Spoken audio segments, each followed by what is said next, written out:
एकटा होली के गीत गबै छी। चलू देखूगा जनकपुर में जग होइया।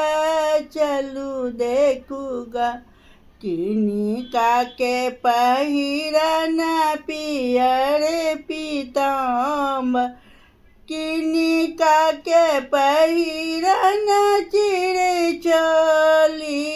चलू देखूगा जनकपुर में जग होई या। चलू देखूगा राम जी के पहिरन पियर पीताम्बर, सीता दाई के पहिरन चिर चोली। चलू देखूगा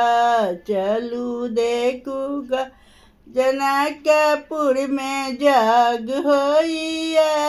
चलू देखूगा किनिका के भोजन माखन मिश्री, किनिका के भोजन मलपुआ। चलू देखूगा जनकपुर में जग होइया।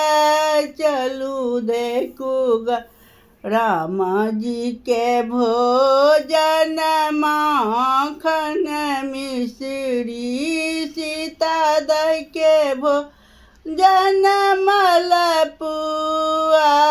चलू देखूगा जनकपुर में जग होइया।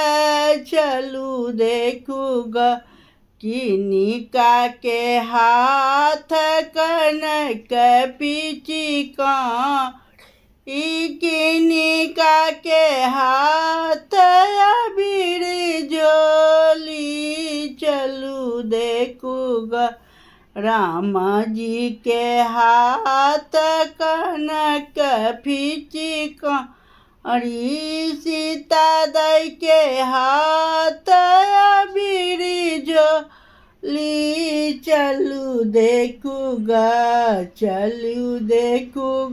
जनकपुर में जग होइया। चलू